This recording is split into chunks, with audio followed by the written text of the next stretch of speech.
Marami nang ibinebenta online na may pangakong makakapag-enhance ng katawan. Meron nga, cream lang at hindi raw kailangan ng opera. Pero ang ilang espesyalista may babala riyan. Para bigyan ng mukha ang balita, Mobile Journal Yeda Pascual.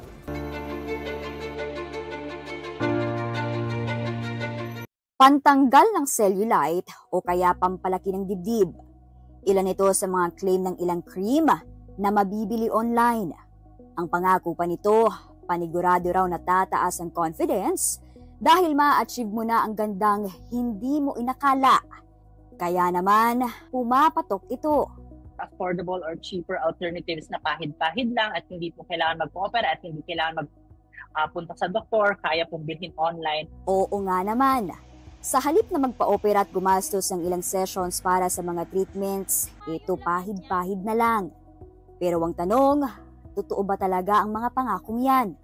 All these claims po are false because wala pong mga pag-aaral o pagsusuri that can prove na tama po yung mga claims na to.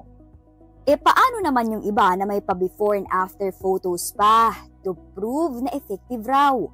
Pwede pong edited po yung before and after photos.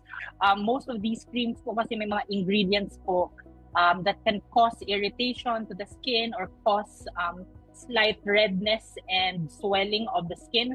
At maliban sa sinabi ni Doc na may mga side effects na pwedeng makasama sa balat, pwede rin daw itong magdulot ng hormonal problem, lalo na kung ginagamit ito sa mga sensitibong parte ng katawan. Namumula, namamaga po yung balat or namamaga po yung area na yon, to give the claim, so pwede pong ma-burn, ma-irritate.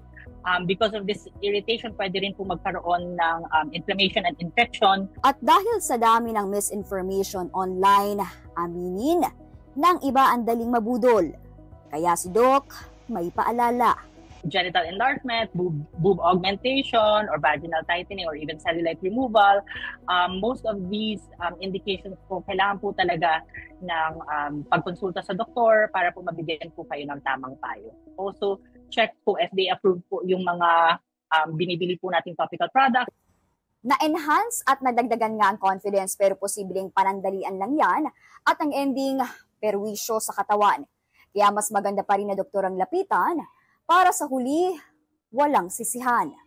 Mobile Journal Yeda Pascual po, hatid ang mukha ng balita.